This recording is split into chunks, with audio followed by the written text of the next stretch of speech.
አድማጮቻችን እንግዲህ አሁን የውይይት ፕሮግራማችን ሰዓት ደርሷል።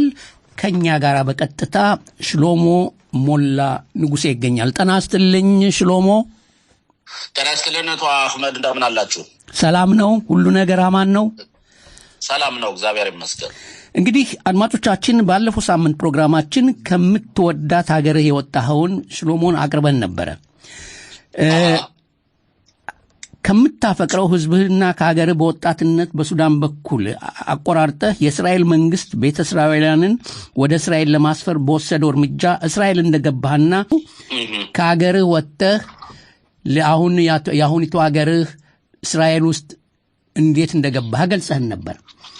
እስቲ አሁን ደግሞ መልካም ፈቃድ ሆኖ በጣም የተሳካል ሰው ከመሆን አልፈህ በእስራኤል የፖለቲካ ዓለም ላይ ከፍተኛ ኃላፊነት ያለባቸውን ቦታዎች እንደተቀመጥክ አልፎ ተርፎም የእስራኤል ፓርላማ ምክትል አፈ ጉባኤና የተለያዩ ኮሚቴዎችም ፕሬዝዳንት መሆንህን ተከታትለናል። እስቲ እስራኤል ከገባህ በኋላ ከትምህርት ጀምሮ በሚሊተሪ ህይወትህ በፕሮፌሽናል ህይወትህ ላይ ከዚያም ወደ ፖለቲካው ዓለም እንዴት እንደገባህ አስረዳን። እሺ፣ ከሁሉ አስቀድሜን የመናገር የምፈልገው ለአዳማጮቻችን እኛ የኢትዮጵያ ቤተ እስራኤሎች ወደ እስራኤል ሀገር ስንመጣ ከዚህ መተን ያው የእስራኤል ሀገር መንግስት እንደማንኛውም በዓለም የተበታተኑ አይሁዳውያን እንደሚያሰባስበው እኛም ያ መብት ተሰጥቶን ወደዚህ ሀገር ብንመጣ ግን በነጮች ዘንድ ከፍተኛ የሆነ ውዝግብና ብዙ ዘረኝነቶችም ታይተው ነበረ፣ በእኛ ላይ ማለት ነው። ያ ብዙ ተጽዕኖ ፈጥሯል በማህበረሰባችን ላይ።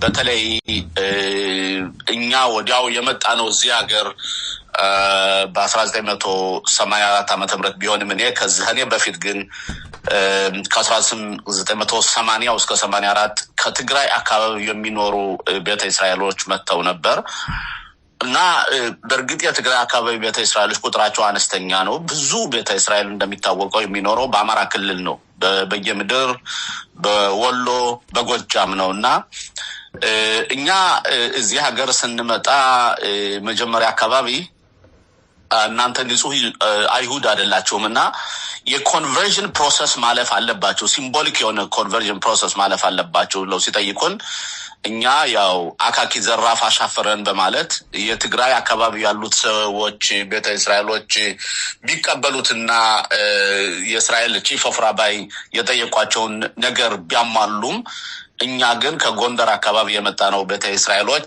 አሻፈረኝ፣ በምንም ሊሆን አይችልም፣ ማንነታችንና ሃይማኖታችንን ማን ነው የሚጋፈጠው በማለት እምቢ ማለት ጀመርን። በነገራችን ላይ ትግሉ የጀመረው የኔ ግሩፕ በ4 ቀን 2ኛ ወር 84 ዓመተ ምህረት በመጣንበት ጊዜ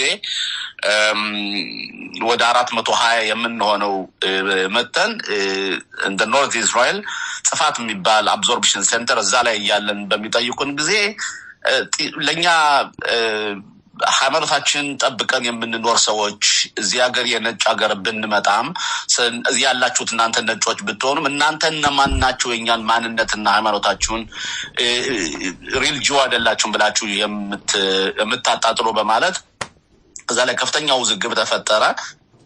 መጨረሻ ላይ እኛ እምብያልን አይሆንም አልን። ከዛ በኋላ የመጣው ቤተ እስራኤል በሙሉ እምቢ ያለ አሻፈረኝ አለ። በከፍተኛ ውዝግብ ነበር። ያው የማህበራዊ ኑሮ ትግል ተጀመረ ማለት ነውና እኔ ያኔ ነው እንደ አመለካከት እዚች የዲሞክራሲ ሀገር ውስጥ መብት የማስከበሩ ሁኔታና በነጭና በጥቁር መካከል ያለው የዘረኝነት እይታ ወይም መድሎ መታየት በሚቻልበት ጊዜ በተለይ በማንነታችን በተለይ በይሁዲና በጁሽ እኛ እዛው ገጠር ስንኖር የጁሽ ፕራክቲስም አድርገን እንደውም ሚሽነሪዎች ወይም ፕሮቴስታንት እንላቸዋለን እነሱ እንኳን መጥተው በአጼ ቴዎድሮስ ዘመን ከዛ በፊትም በአጼ ዮሐንስ ዘመን ከዛም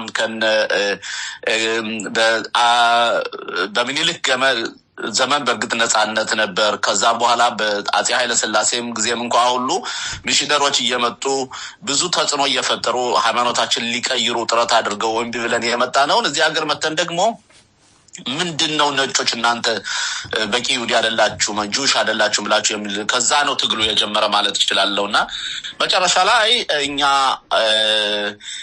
ትግሉን ጀመርን የኔ የህዝባዊ ትግል በዛ ነው የጀመረ ማለት ይችላልው ያኔ ገና 17 አመትና እንደዛ አይነት እድሜ ነው የነበርኩት ግን ይሄ በእንዲህ እንዳለ እኔ አንድ ያመንኩበት ነበር አንድ ሰው እዚህ ሀገር ውስጥ ነጮችን መታገል የሚችለው በእውቀት ነው እውቀትን በመሸመት ችሎታ ከነሱ ጋር እንዲሁም የተሻለ እንዲሁም ከነሱ ጋር እኩል እንዲሁም የተሻለ ስንሆን ብቻ ነው እንጂ እና ራዕይ ለመሆን ደግሞ እያንዳንዱ የፐርሰናል ሰክሰስፉል ያስፈልጋል በማለት እዚህ ሀገር እኔ ዩኒቨርሲቲ ተማርኩ ባሪላን የሚባል ዩኒቨርሲቲ ሶሻል ወርከር ተማርኩ ከዛ የዩኒቨርሲቲ ተማሪዎችን እያለው ወርልድ ዩኒየን ጁዊሽ ስቱደንትስ አለ ዓለም አቀፍ የይሁዲዎች እና እዚህ ሀገር ደግሞ እስራኤል ሀገር የኢትዮጵያ ቤተ እስራኤሎችን ከኢትዮጵያ የመጡትን የዩኒቨርሲቲ ተማሪዎች በማደራጀት የተማሪዎች ማህበር አቋቋምኩ ማለት ነው እኔ እና ያን በማቋቋም ባለም አቀፍ ደረጃ ካሉት ወርልድ ዩኒየን ጁዊሽ ስቱደንትስ ጋር ከነሱ ጋርም ቅንጅት በማድረግ የማህበረሰባችን የቤተ እስራኤሉን እዚህ ሀገር ያለውን መብት ለማስከበር ሙሉ በሙሉ የማህበራዊ ኑሮውን የቤት እንዲሰጣቸው ትምህርት ብቃት ያለውና ጽዳት ያለው ቤት እንዲሰጣቸው የሞርጌጅ መብት እንዲሰጣቸው ሙሉ እና ደግሞ የሃይማኖት ጥያቄ ውድቅ እንዲሆን እነዚህን ነገሮች ከኔ ጓደኞች ጋር በመተባበር እስራኤል ሀገር ውስጥ ሰላማዊ ሰልፍ እያደረግን ብዙ ትግሎችን በታገል መንግስት ላይ ተጽዕኖ በመፍጠር ባለም አቀፍ የይሁዲ ድርጅቶች ጋር አሜሪካ ዩሮፕ አውስትራሊያ ኒውዚላንድ ሳውዝ አፍሪካ ከነሱ ጋር ሁሉ እነዚያ ባለም ያሉት ይሁዳውያኖች ለኛም አብረው ከኛ ጎን እንዲቆሙልን ጥሪ በማድረግ ያው መብታችን ያስከበረን ያው ጎን በጎን የዩኒቨርሲቲ ተማሪ ሆኜ ትምህርቴን እየተማርኩ ይሄን ጀመርን ማለት ነው ከዛ ዩኒቨርሲቲ እንደጨረስኩ ውትድርና እንደማንኛውም እስራኤላዊ ሄጄ 3 አመት አገልግዬ ኦፊሰር ነበርኩ ከዛም ቨሪ ሰክሰስፉል ሆንኩ ከዛ ኦፕሬሽን ሶሎሞን እንዲሆን ደግሞ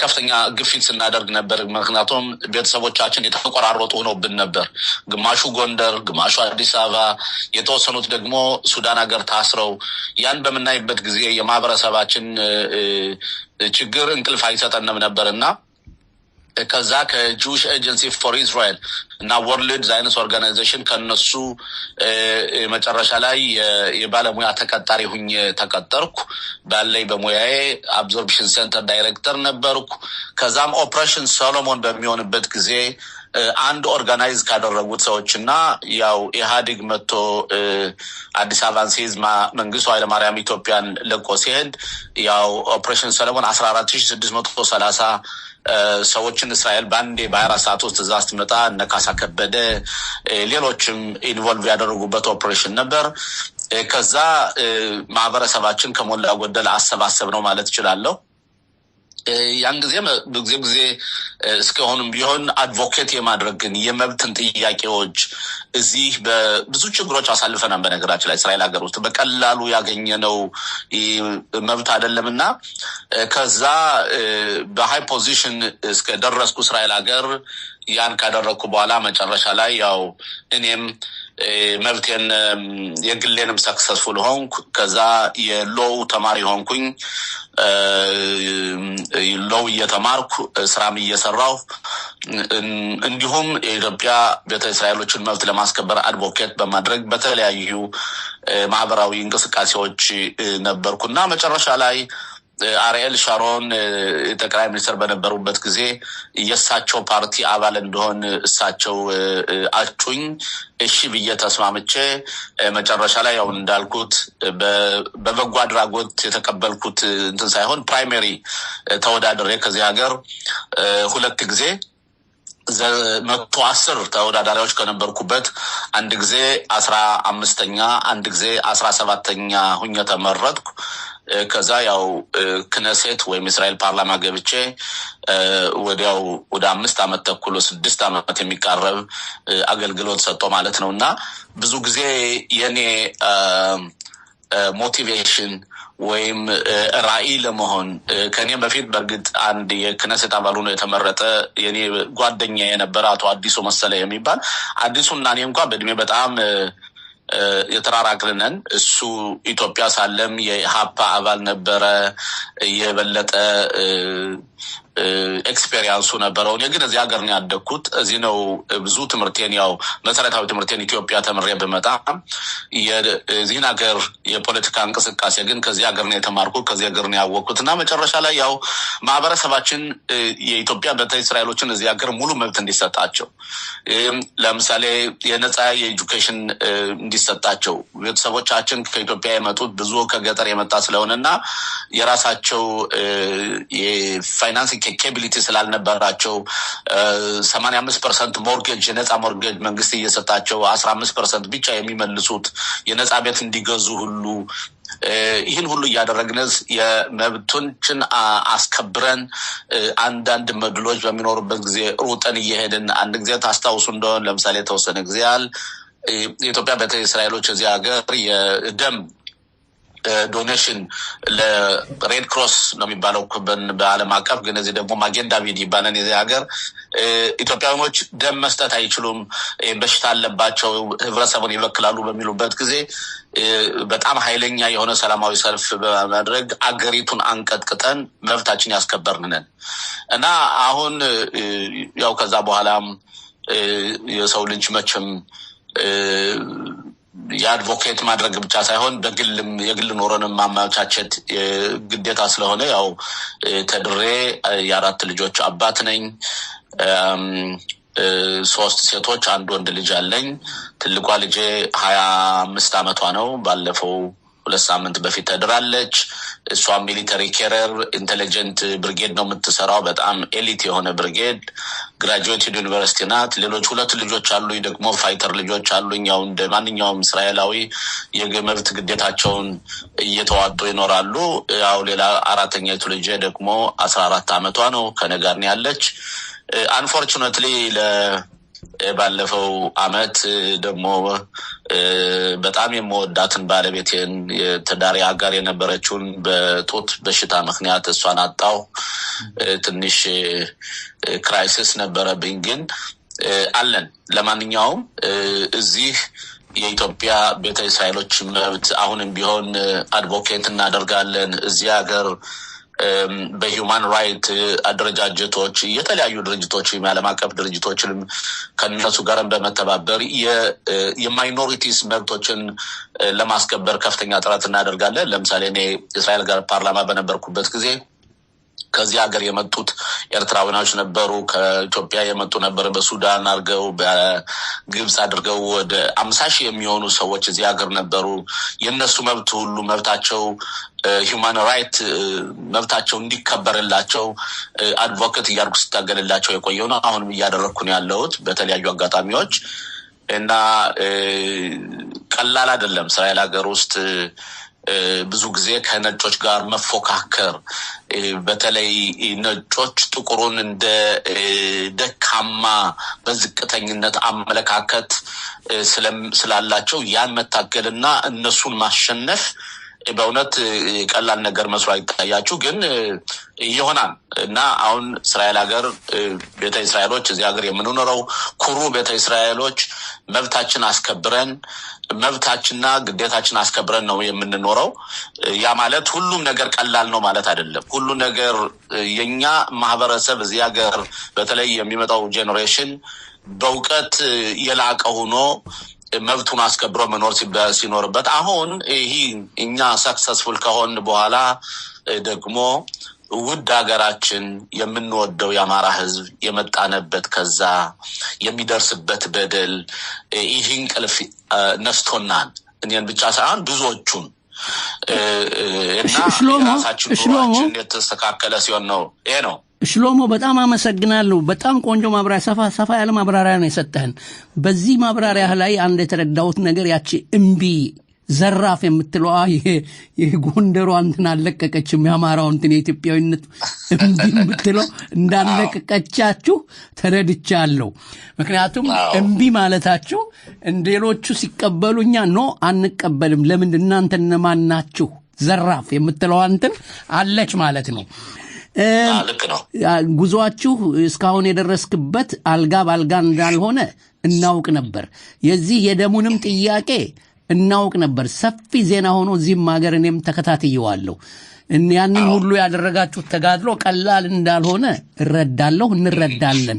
ለዚህ ደግሞ ትልቅ አድናቆትና አክብሮት አለን። ይሄ ነው የሚፈለገው። ሰው ልጅ መብቱን ካላስከበረ አንገቱን ከደፋ ይረጋግጡታል። በዚህ በጣም ነው የምናደንቃችሁ። እስቲ ሽሎሞ አሁን ደግሞ እዛ ያለውን የቤተ እስራኤል የኢትዮጵያኖች ህብረተሰብ እንዴት ነው ከኢትዮጵያ ጋር ያለው ግንኙነት? እናንተስ ደግሞ በአማራው ላይ የሚደረገውን አንተን ጨምሮ ጠቅላላ እዛ ያለው የቤተ አማራ በተለይ አንተ እንዴት ነው የምታዩት?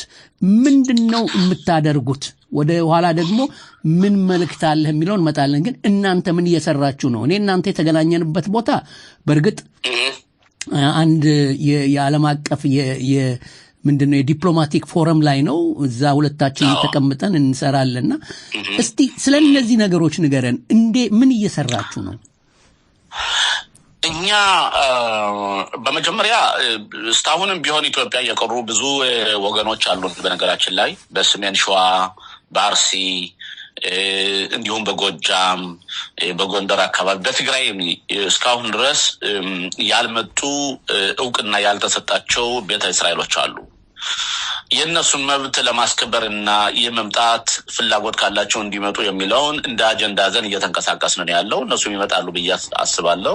ትግሩን እንደቀጠለ ነው ያለው። በእርግጥ ብዙዎቹ ከቤተ እስራኤል ፕራክቲሲዝም በተግባር የሃይማኖት አከባበራቸው በእርግጥ እንደኛ ቤተሰቦች ባይሆንም ግን እነሱ የእስራኤል ዘሮች ናቸው እና በዘራቸው የመምጣት መብት አላቸው። ምክንያቱም እስራኤል ሀገር ለምሳሌ በኢንኩዊዚሽን የሚባል ጊዜ ነበረ።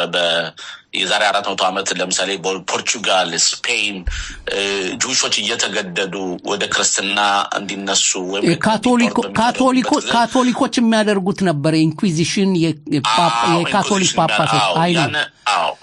አዎ። እና በዚያን ለምሳሌ በኢንኩዊዚሽን ላይ የነበረውን ዛሬ መብት ተሰጥቷቸው እስከ 7 ትውልድ እየተፈለጉ ወደ እስራኤል ሀገር ይመጣሉ። እኛ ደግሞ በተለያዩ ምክንያቶች በተለይ ማህበራዊ ኑሯቸውና የኑሮ ሰቆቃ ኑሮባቸው ወደ ክርስትና ለመሄዱ ወይም ደግሞ ተመልሰው ወደ ጁሽ ቤተሰቦቻችን እንመጣለን ሲሉ የእነሱን መብት የማስከበር መብት አለን እያለን እየታገልንላቸው ናቸው። ይሄ አንዱ። ሌላው እኛ እይታችን እስራኤል ሀገር የምንኖረው ቤተ እስራኤሎች አንድ ነገር በጣም በግልጽ እኔ ማስቀመጥ ፈልጋለሁ። እኛ ከዚህ ሀገር ስንመጣ ኢትዮጵያን ጠልተን አይደለም፣ የኢትዮጵያን ሕዝብ ጠልተን አይደለም፣ ወይም ደግሞ ኢትዮጵያን ልናንቋሽሽ ዝቅ ልናደርግ የኢትዮጵያ ላይ ጥላቻ ኑሮን አይደለም በጭራሽ። እኛ የመጣ ነው የሃይማኖት ጉዳይ ብቻ ነው ዞን የመጣ ወደዚህ ሀገር። ያ ማለት አሁን እኛ ከዚህ ከመጣን በኋላ ግን በኢትዮጵያ ውስጥ እኛ እትብታችን የተቀበረባት ኢትዮጵያ ናት። ቀብራችን አጽሞቻቸው የቤተሰቦቻችን አጽም እዛ ነው ያለው። ከኢትዮጵያ ህዝብ ጋርና ከአማራው ህዝብ ጋር አብረን ተዋደን ነው የምንኖር የነበር። በእርግጥ ያገዛዙ ጭቁናት ነበረ። አሁን ወደዚያ ልገባ አልፈልግም እና ግን እዛ በምንኖርበት ጊዜ ግን ተዋዶ ሰው አብሮ እየበላ እየጠጣ እንዲያውም እየተጋባ ሁሉ አሁን ይመጣልም ይመጣንም ለወደፊት ይመጣል። ምንም ጥያቄ የለውም። እና ይህ ባለበት ሁኔታ ግን አሁን በአማራው ህዝብ ላይ አማራው የኢትዮጵያ የጀርባ አጥንት ኢትዮጵያን ያቆመ ኢትዮጵያን የመሰረተ የኢትዮጵያን ቋንቋ የፈጠረ የኢትዮጵያን ባህል የፈጠረ የኢትዮጵያን ኪነት የፈጠረ የኢትዮጵያን ህገ መንግስት የፈጠረ አማራው አቃፊ ሌላውን ብሔር ብሔረሰቦች የሚያቅፍ በህግ የሚያምን በህግ ተገዥነት የሚያምን ማህበረሰብን ዛሬ በዚህ 30 ዓመት ውስጥ መብቱ ተነፍጎ ከዛ በፊትም ነው የጀመረው ሂደቱ ተነፍጎ አማራ እንደ ወራሪ እየታየ አማራ እየተጨፈጨፈ ጄኖሳይድ እየተደረገበት አማራ በኢኮኖሚ ውድቀት እንዲያጋጥመው ተደርጎ አማራ እንዲሰደድ እየተደረገ አማራ እንበለ ምክንያት ምሁራኑ እስር ቤት እየገባ ጋዜጠኛም እንደመብታቸው የማይከበርላቸው ይህ ሁሉ በአማራው ላይ የሚደረገው ሰቆቃ አማራው ሀብቱ እየተወሰደበት መሬቱ እየተወሰደበት ወይ ተወስዶበት ይሄ ሁሉ በሲስተማቲክ በሆነ መንገድ መብትና ግዴታው ሳይከበርለት አማራ በመሆኑ ብቻ አማራው የዋህ ስለሆነና ለኢትዮጵያ የውጭ ወራሪ ሲመጣ የመጀመሪያ የሚቆመው አማራ ነው ታጋዩ አማራ ነው ኢትዮጵያ ወዳጅ በመሆነች ግን የዘር ፖለቲካ በመመስረት ኢትዮጵያ ውስጥ አንድ ትውልድ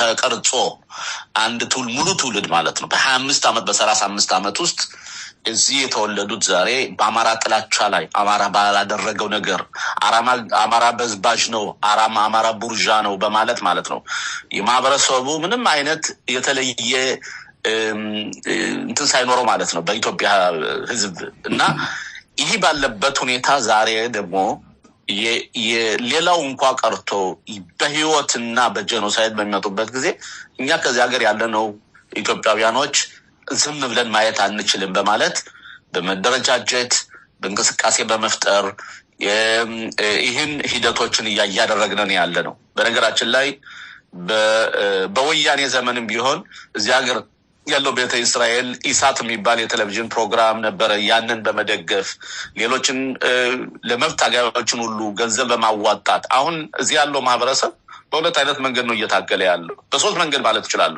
አንደኛ ገንዘብ እያዋጣ ኢትዮጵያ ለተበደለው ለእያንዳንዱ ቤተሰቡ ለጎረቤቱ ገንዘብ ይልካል እኔ ከራሴም ጨምሬ ማለት ነው እንልካለን በየጊዜው ለወዳጆቻችን ለምናውቃቸው ሰዎች እዚህ ደግሞ ቤተሰብ የቀረበት ተዋልዶ ተጋብቶ የመጣው ገንዘብ በኢኮኖሚ ይረዳል ሁለተኛው ደግሞ ለታጋዮች ቤተሰብ ለፋኖ ቤተሰብ ለፋኖች ለራሳቸው የሚበሉትን የሚጠጡት ትግላቸውን በደም እንዲታገሉ ይህን ደግሞ ገንዘብ ይዋጣን በጣም ብዙ ገንዘብ ነው እስራኤል ሀገር እየተዋጣ የሚላከው ሶስተኛው አሁን ያደረግን ያለው ደግሞ የፖለቲካና የዲፕሎማሲ ስራ ለመስራት የፋኖን ለመደገፍ የኢትዮጵያ መንግስት እየሰራ ያለውን ስራ በዓለም አቀፍ ደረጃ ወንጀል እየተሰራ መሆኑን ለማሳወቅ የኛን መንግስት ግፊት በማድረግ እነዚህ ነገሮች በተለያዩ ሚዲያዎች በተለያዩ መንገዶች አሁን እኛ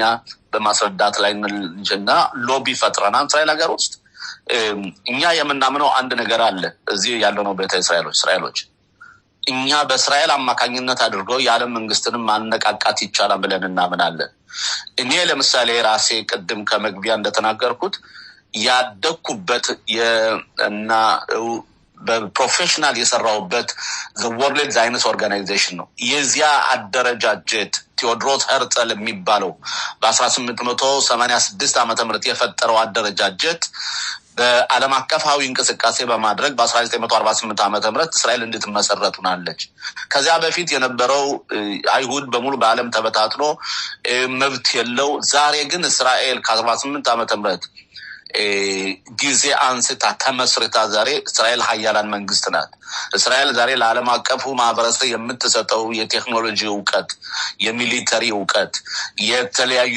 የኖቤል ፕራይዝ ተቀባዮች ጁሾች ናቸው የአሜሪካን ኢኮኖሚ የሚያንቀሳቅሱት ጁሾች ናቸው የአሜሪካን መንግስት ተጽዕኖ የሚፈጥሩ እነሱ ናቸው ሎቢ ጠንካራላቸው እኔ የዚህ ሞዳሊቲ በዓለም ያለ 15 ሚሊዮን ጂውሽ ነው ያለ እና ከዛ 9 እዚህ ሀገር ነው ያለው 6-7 ሚሊዮን የሚሆኑ ውጭ ሀገር ነው ያለው የአማራው ማህበረሰብ ደግሞ ከዚህ መማር ይችላል ማለት እንዴት ነው በዓለም አቀፍ ደረጃ ተበታትኖ የሚኖረው ብዙ ዲያስፖራ አለ ያ ዲያስፖራ መጠናከር አለበት ሞዴል መሆን አለበት አንድ መሆን አለበት ምሁሩም ያተማረውም ያልተማረውም በማንነቱ በአማራነቱ በኢትዮጵያዊነቱ ቆርጦ ጠንካራ ሎቢ እየፈጠረ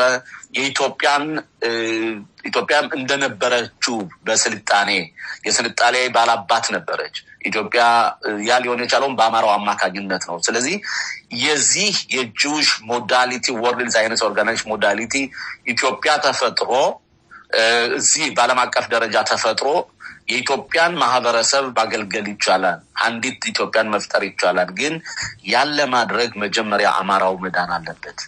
አማራው እየተገደለ አማራው እየተጨፈጨፈ ምንም አይነት ውጤት ሊገኝ አይችልም። ስለዚህ አሁን መጀመሪያ ህይወትን ማዳን፣ መጀመሪያ መብትን ማስከበር፣ አማራ መጥቶ መብቱን አስከብሮ በሀገረ ኢትዮጵያ ያለው በሙሉ በማንነቱ ኮርቶ ኦርቶዶክስ ሃይማኖት ተከታዩ በሃይማኖቱን በእምነቱ ኮርቶ ሳይሸማቀቅ የኢኮኖሚ አንቀሳቃሾች በአማራነታቸው ሳይሸማቀቁ ኢኮኖሚን እያንቀሳቀሱ ንብረታቸውን አስከብረው ኢትዮጵያ ስትሮንግ የሆነ ዴሞክራሲ እንድትገነባ ማድረግ የሚቻለው አማራ ሲድን ብቻ ነው። ከዛ አማራ ከዳነ በኋላ ኢትዮጵያ በእርግጠኝነት አማራው የብሔር ብሔረሰቦችን መብት ሙሉ በማስከበር እኩል በማድረግ እቺኒ የሀገሪቱን የምጣኔ ሀብት እንደ ህዝቡ ብዛትና በማከፋፈል ያ ወደ የውስጥ ትግል የውስጥ ምረዛ ሳይሆን ኢትዮጵያ የምትበለጽግበትን የቴክኖሎጂ ተሳታፊ የምትሆንበትን ሰው ዛሬ በበሬ ማረሱን ተቶ በትራክተር እንዲያርስ ማድረግ ይቻላል። የኢትዮጵያ ሀብት የኢኮኖሚ ሀብቷ ኃይለኛ ነው።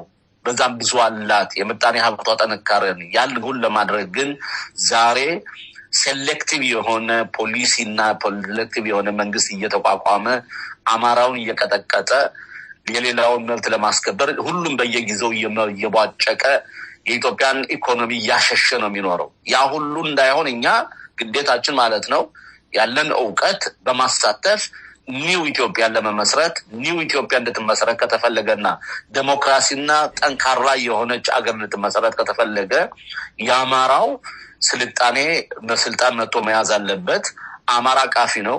አማራ ህገ መንግስት ያውቃን። አማራ እውቀትን ያውቃን። በአማራ ብዙ ምሁራኖች አሉ። እኔ በተለይ ጥሪ የማደርገው በዓለም አቀፍ ያሉ ምሁራን አማራ ምሁራኖች በሙሉ መደራጀት አለባቸው። የጋን መብራት ሳይሆን ለኢትዮጵያ እንዴት አድርገን አማራው እንዴት እናድን ነው እና በእውነት እኔ ስለዚህ እኛ ከዚህ ሀገር እስራኤል ያለነው ከሞላ ጎደል እውቀትን ሰምተን የጋን መብራት እንዳንሆንና አዲስ መብራትን ኢትዮጵያ ውስጥ እንዲበራ ለማድረግ መታገል አለብን። ግን አዲስ መብራት እንዲበራና ሰው ጥሩ ኑሮ እንዲኖር ካስፈልገ ግን መጀመሪያ ከሞት ከተዳረገለት ምህዳን አለበት። የሰው ልጅ መብቱ መከበር አለበት። ሴቷ በሴትነቷ መከበር አለባት። ሁሉም በእኩልነት እይታ መታየት አለበት። ያ ሲሆን ብቻና የመርዝ ፖለቲካ የሌለ ሲሆን ብቻ ነው፣ የዘር ፖለቲካ የሌለ ሲሆን ብቻ ነው ኢትዮጵያ ውስጥ ጥሩና አዲሲቱ ኢትዮጵያ ልትገነባ የምትችለው። አዲሲቱ ኢትዮጵያ ልትገነባ የምትችለው አማራ ሙሉ በሙሉ መብቱን ሲያስከብርና ከመገደል፣ ከመጨፍጨፍ፣ ከመታሰር መብቱ ከመነፈጉ ሲወጣ እና ሲድን ብቻ ነው። በጣም ጥሩ እምነት በእርግጠኝነት እናደርገዋል ይሆናል ብዬ ማምናለሁ። ሽሎሞ በጣም አመሰግናለሁ። አሁንም ሰፋ ያለ መግለጫ ማብራሪያ ነው የሰጠህን። ግን አሁን ስለ ሞዳሊቲውን ስትናገር አንድ የመጣልኝ ጥያቄ አለ። ምንድነው ያልከው? በዓለም ዙሪያ ያሉ የአማራ ኢንቴሌክቹዋሎች የኢትዮጵያን ኢንቴሌክቹዋሎች መሰባሰብ አለባቸው። ልክ እንደ እስራኤል እንዴት የተበታተኑ እስራኤላውያን በዓለም ዙሪያ ያሉ እንዴት አንድ ማህበር አቋቁመው እስራኤልን እንደ አገር እንኳን እንደፈጠሯት በ1948 ስታስረዳ የመጣልኝ ጥያቄ አለ። አማራው ለመሰባሰብ ትልቅ ችግር ከሆነበት አንዱ እኔ በራሴ የምታዘበው ከልጅነት ጀምሮ ኢትዮጵያ እየተባልኩ ነው ያደግኩት እና ያ ኢትዮጵያዊ የሚለው ጭንቅላት ውስጥ ብዙ አማራ ኢንቴሌክቹዋል ውስጥ ገብቶ ኢንቴሌክቹዋሉ የተማረውም ያልተማረውም አሁን ስፔሲፊካሊ በአማራው ላይ እንዲህ አይነት ጭፍጨፋ ሲፈጠር ከዛ ወጥቶ በአጠቃላይ ኢትዮጵያ መኖር የምትችለው አማራው የኢትዮጵያ አንድ ፓርትን ፓርሰል ስለሆነ አማራው ከተጨፈጨፈ ኢትዮጵያም እንደተጨፈጨፈች መቆጠር አለበት። ስለዚህ አማራውንም መጨፍጨፍ ማዳን አለበት፣ አማራውን መደራጀት አለበት የሚለውን ለመቀበል ብዙ ከብዶት ነበረ። አሁን ኦፍ ኮርስ አሁን እንደማየው ከሆነ በተለያዩ ሀገራት የሚኖሩ እስከ ጃፓን ድረስ ብዙ ፕሮፌሰሮች አሉና አቡዬ ያሉ ሌሎችም እየተሰባሰቡ ነው አሁን እስከ እንደምመለከተው ከሆነ ብዙ ፕሮፌሰር እንትን የተማሩ አማራውያን ይሄ ነገር እንዴት ታየዋለ አማራነትና ኢትዮጵያዊነት ይጋጫል በጭራሽ ሊጋጭ የማይችል ነገር ነው አልኩኝ እኮ እኔ ከመጀመሪያው ብያለሁ አማራ የኢትዮጵያ የጀርባ አጥንት ነው ብያለሁ አንድ ሰው የጀርባ አጥንት ከሌለው ቆሞ ሊሄድ አይችልም ሽባ ነው የሚሆነው በወይል ነው የሚሄደው ስለዚህ አማራው አቀፍ ነው ብያለሁ አማራው ህግ መስራች ነው ብያለሁ አማራ የብሔረሰቦችን መብት አስከባሪ ነው ያስከብራንም ነው የኔ እምነቴ ግን አሁን የሆነ ያለው እንዴት ነው አንድ ሰው እኔ ለምሳሌ መጀመሪያ ቤተሰቦችን ሳላድን ሌላ ሰው አላድንም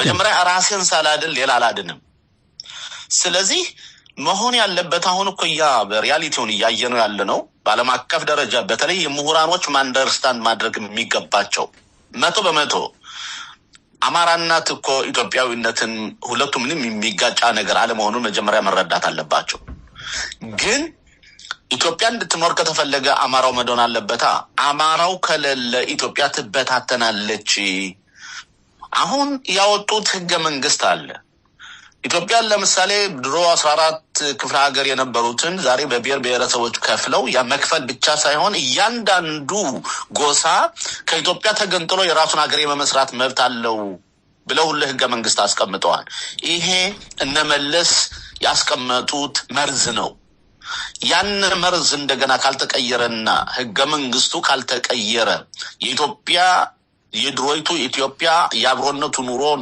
እንደገና ያን በዚህ 20-30 ዓመት የተመረዘውን መርዝ ለመንቀልና አዲስ ነገር ለመፍጠር ሆደ ሰፊ መሆን ያስፈልጋል ሆደ ሰፊ ለመሆን ደግሞ አማራውን መጀመሪያ ማደን አለበት እኔ የማምንበት ነገር አለ ከኢትዮጵያ ዜጎች ብዙ በጣም ኃይለኛ የሆነ ምሁሩ ከአማራው የወጣ ነው ሌሎች ብሔረሰቦች ምሁር ያላቸው ማለት አይደለም በእነሱ ላይ ዝቅጥ ከነሱ የበላይነትን እያሳየው አይደለም ግን አማራው የመማር መብት አጋጣሚ ነበረው ተምሯን ይላል አሁን ስንት ፕሮፌሰሮች አሉ ስንት ዶክተሮች አሉ ስንት ሳይንቲስቶች አሉ ስንት የፖለቲካ አናላይሲስ የሚያደርጉ ጎበዞች አሉ ስንት አክቲቪስቶች አሉ በአለም ውስጥ ተበታትነው ያሉ የአማራ ህዝቦች ማለት ነው ሌሎችም አሉ ኦሮሞም አለ ትግሬውም አለ የለም ማለት አይደለም ግን ከሁሉም አስቀድሞ ግን አሁን በሲስተማቲክ ላይ ተዘምቶበት ያለው ያማራው መጀመሪያ ራሱን ማዳን አለበት ራሱን ካዳነ በኋላ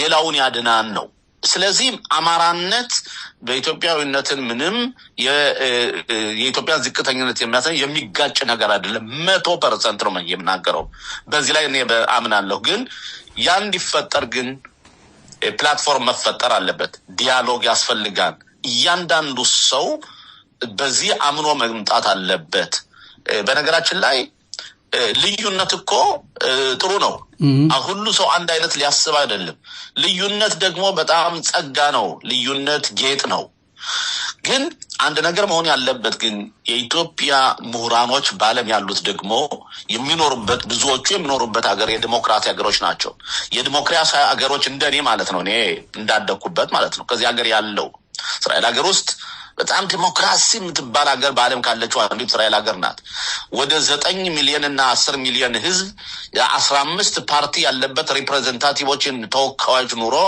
የኮአሊሽን እየተፈጠረ አገሪቱ የምትመራበት ሀገር ነው ከዚህ ብዙ መማር ይቻላል ህንድን እንውሰድ ለምሳሌ ጋንዲ በመፈጠረበት ጊዜ የህንድን ብሔረሰቦች ምንድነው ዛሬ አንድ ህንድ ዛሬ በጣም ጠንካራ ዲሞክራሲ የምትባለው ሀገር ህንድ ናት ህንድ ዛሬ እንደ ሞዴል ሆና ነው እንደ ዲሞክራሲ ኢቭን አሜሪካ እንኳን እንደ እስራኤል ሀገር ዲሞክራሲ አይደለች አሜሪካ እንደ ህንድ አይነት ዲሞክራሲ አይደለች አሜሪካ እኮ 2 ፓርቲ ብቻ ነው ያለው የሰው እኮ አማራጭ የለውም እኮ ኢትዮጵያ ደግሞ እንደዚህ አይነት ፕላትፎርም መፍጠር ይቻላል ስለዚህ ሆደ ሰፊ ለመሆንና እኩል አንድ ለማድረግ በተለይ በዚህ ላይ ከፍተኛ ሚና ሊጫወት የሚችለው የአማራው ውጭ ሀገር በዲሞክራሲ ሪዮት ዓለም ታንጾ ያደገው ነው። ብዙ ዩኒቨርሲቲ የሚያስተምሩ አሉ፣ ሌክቸር የሚያደርጉ አሉ፣ ምሁራኖች አሉ። እነሱ አስተዋጽኦአቸው መስጠት አለባቸው። የጋን መብራት መሆን የለባቸውም። ደግሞ ወይም ደግሞ ዲያስፖራ ተቀምጠው ኑሯቸውን አስተካክለው እኛ ጥሩ እየኖርን ነው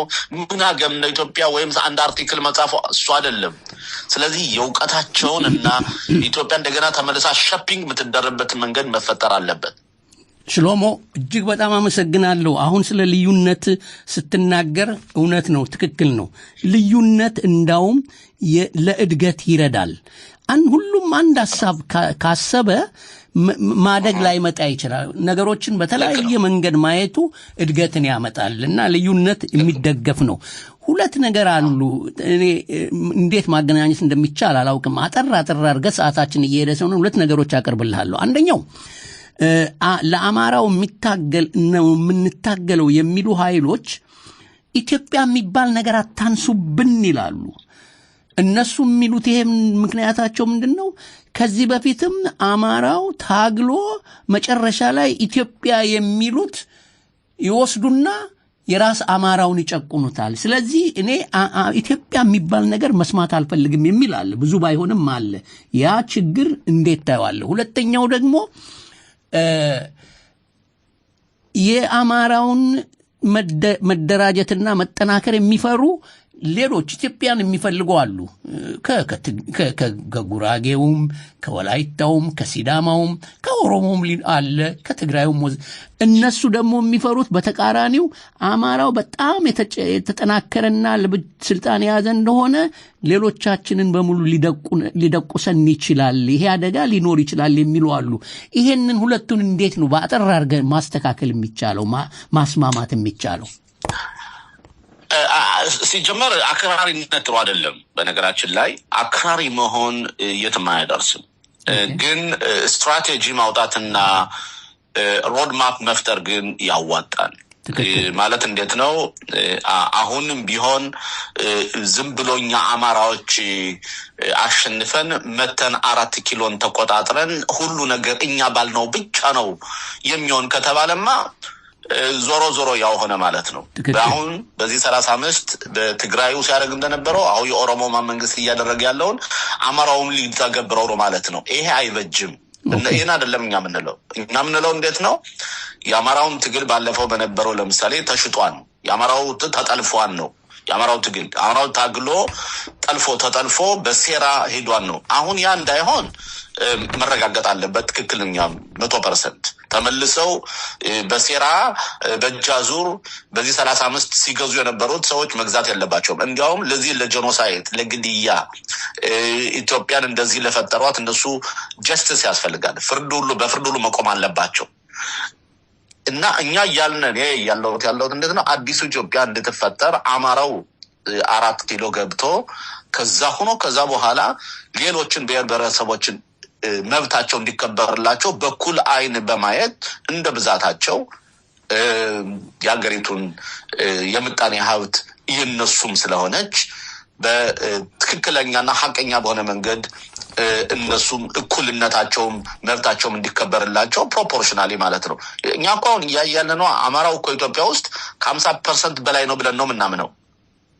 ያ ሁኔታ የአማራን የህዝብ ቁጥር መቀነስ ሳይሆን የአማራን ዝቅተኝነት ማድረግ። ለምሳሌ አሁን ባለው የፖለቲካ አደረጃጀት አዋሳ ወይም ደግሞ አዳማ ወይም ደግሞ ኦሮሞ አካባቢ ያሉት ወይም ደግሞ ትግራይ ያሉት አማራዎች ለምሳሌ መብት የላቸው። እነሱ ተጨፍልቀው እንደ ትግራይ ወይም ተጨፍልቀው እንደ ኦሮሞ ነው እነሱ አሁን ያሉት የሚኖሩት ማለት ነው። ስለዚህ እኛ ያለነው ሙልቲካልቸራል ሶሳይቲ እና ሙልቲካልቸራል ሪፕሬዘንታቲቭ መፈጠር አለበት ነው ኢትዮጵያ። እያንዳንዱ ብሔር ብሔረሰብ እንዳቅሙ እንደ ችሎታው መሆን አለበት። አንዱ ዝቅ ሳይል አንዱ ከፍ ሳይል እንደ ብዛቱ እንደ እኩልነቱ ያ አብሮነትን መመስረት ይቻላል። እኔ በአክራሪነት አላምንም። አክራሪነት ጥሩ አይደለም፣ የትም አያደርስም። መተሳሰብ ግን ሁሉም አንዱ የበላይነት ሳያሳይ መሆን ያለበት ግን ትክክለኛና ፌር የሆነው ፖለቲካ ሲመሰረት ነው። ስለዚህ ይሄ ምንም የሚረብሽ ነገር መስሎ አይታየኝም። በመጨረሻ ምን የምታስተላልፈው መልእክት አለ? በተለይ ቅድም አንድ ቦታ ላይ ስትናገር ስታስረዳ እኛ ህይወታችን ተስተካክሎልናል፣ እኔ የምኖረው እዚህ አውሮፓና አሜሪካ ነው፣ ስለዚህ ለምን ቸገረኝ ማለት አያስፈልግም ብላል። እንደዚህ አይነት አስተሳሰብ ያላቸው ብዙ አያለሁ። እዚሁ ነው ያለሁበት እንኳን አያለሁ። እንደ አንዳንዶቹ ከበድሉ ከጠጡ ከዘለሉ እንደ እንስሳ ሌላ ምንም ነገር የወገናቸው ምንም የማይሰማቸው እንደውም እንደዚህ አይነቱን ሰው የሚያንቋሽሹም አይጠፉምና ለእንደዚህ አይነቱ ሰው ምን ትላለህ? በአጠቃላይ ለኢትዮጵያዊ ምን ትላለህ? እኔ በተለይ ውጭ ሀገር ለሚኖሩ ዲያስፖራዎች የኛ እንዴት ነው ያደግንበት ሀገር ምንኖርበት ሀገር ብዙዎቻችን የዲሞክራሲ አገሮች ናቸው፣ በትንሾች ናቸው ዲክታተር ሀገር የሚኖሩት እና እኛ እዚህ የምንማረውን በማየት የእውቀት አድማሳችን ለኢትዮጵያ መስጠት አለብን። እኔ ራሴ ለምሳሌ እስከ 12ኛ ክፍል ስማር የተማርኩ በኢትዮጵያ ምጣኔ ሀብት እውቀት ሸመትኩ። ከዛ መሰረቴ ከዛ አያት ቅማቶቻችን ስለ ኢትዮጵያ የሞቱላት የታገሉላት ደማቸውን ያፈሰሱላት ብላታ እየተባሉ ቀኛዝማች ግራዝማች እየተባሉ ኢትዮጵያ እንድትኖር የታገሉላት ሀገር ናት። እኛ ኢትዮጵያ ስትፈርስ ኢትዮጵያ አማራው ሲጠፋ ጄኖሳይድ ሲደረግ አሻግሮ እያዩ እኛ ከዚህ ሆዳችን ሞልቶ እየበላን ኢትዮጵያ ውስጥ አማራው ክልል ከሌላው ቦታ ሰው እየተራበ የማየት ሞራልም የለንም። በጭራሽ ሊሆን አይችልም። ስለዚህ ማንኛውም ኢትዮጵያዊ የሆነ ሁሉ ራሱን ብቻ ማደራጀት ሳይሆን አካባቢ ያለውን ሁሉ እያደራጀ የገንዘብ እርዳታ በማድረግ የእውቀት እርዳታ ማምጣት ይሄ የበጎ አድራጎት አደረጃጀቶችን በማደራጀት ኢትዮጵያ እንድትበለጽግ ኢትዮጵያ ትክክለኛ ዲሞክራሲ እንድትሆን እያንዳንዱ ኢንተሌክቹዋልነቱንና ዕውቀቱን መለገስ አለበት። ከቤት ተቀምጦ አጎቴ ሞተ እኔ ሐቆል ልንገርህ አቶ አህመድ እኔ በዝምድና በዘር ከሄደን እኔ አንድም ቢሆን የኢትዮጵያ የቀረብኝ ዘመድ የለኝም፣ አጎቴ የለኝም፣ አክስት የለኝም፣ እህት የለኝም፣ ወንድም የለኝም፣ እናት አባቴም እዚህ ነው፣ ሁሉም እዚህ ነው ያለው። ተነቅሎ የመጣ ማህበረሰብ ነው። ግን እኔ ለራሴ ማህበረሰብ ብቻ እንኳን ማሰቡ ሰልፍሽነት ነው ብዬ ነው የማስበው።